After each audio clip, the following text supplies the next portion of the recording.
Mandray andraikitra feno amin'ny fampiroboroboana ny sehatra ny jony ny vehivavy na eo amin'ny lafiny famarotana ny vokatra na fandraisana anjara amin'ny sehatra ny jony mihitsy izany. Mahalana nefa ny fandraisan'ny vehivavy andraikitra amin'ny fitantanana ny arena voajanahary fa indrindra ny arena an-dranomasina. Misy zegny faritra raiky igny zegny fatokana fa arovana. Igny zegny tsy azo alain'olo. Fa igny zegny ndesigny manaranaka amin'ny betabe amin'ny ranomasina igny miteraka izy ao tsy voatanana le faritra arovana igny mandeha amin'ny ranomasina be midadasika agny rô. Tokony alaindreo zegny le miboaka agny fa tsy le ataony agnatin'ny réserve-nay ao. Karaha zay koa mangrove. Mangrove zegny fa misy toerana raiky koa zegny alafady agnarany aminay agny. Dia io zegny tsy azo anampagnanaovana trano. Na hoe mangataka izy fa raha ohatra faritra arovana io zegny io tsy azo tapatapahana fogna satria zegny alafady zegny izy aminay agny. Karaha zay koa zegny drakatra. Drakatra zegny misy fivolanana izy koa zegny réserve-drakatra koa zegny misy faritra raiky koa zegny anaovana laboe eo. Igny koa zegny tsy azo alaigna fa mba mandeha mangalantany hafa koa zegny izy. Ireo midika amin'ny faritra izay arovanay io zegny mampalahelo zay koa.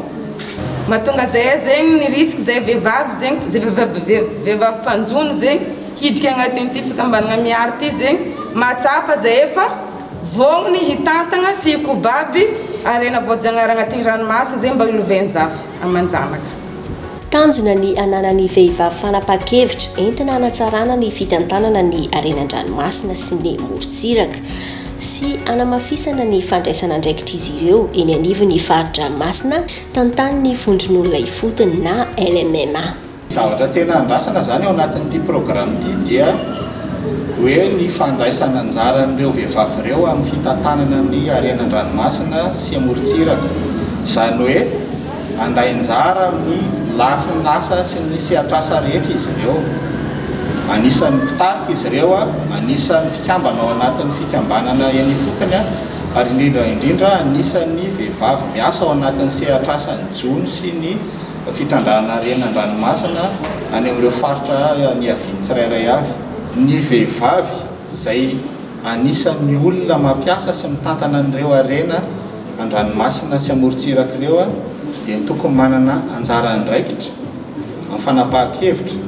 Izay fanapahan-kevitra rehetrarehetra zany entina manatsara ny fitantanana an'ireo arena voajanahary ireo fa indrindra manampy amin'ny fitantanana eny ifotony. Nitondra ny heviny sy ny fanatsarana ny fitantanana ny arena an-dranomasina ireo vehivavy mpiambana ao amin'ny LMMA avy any amin'ny faritra Boeny, Sofia, Diana ary Analanjovy ireo ny 17 sy ny 12 Jolay 2024 nandritry ny atrik'asa tao anatin'ny fandaharan'asa Fisher Roman Leadership nokarakarain'ny Ministeran'ny Fambolena sy ny Fiompiana ary ny Jony sy ny tambazotra miary ary ny USAID Aitao izay notanterahina tao Mahajanga faritra Boeny.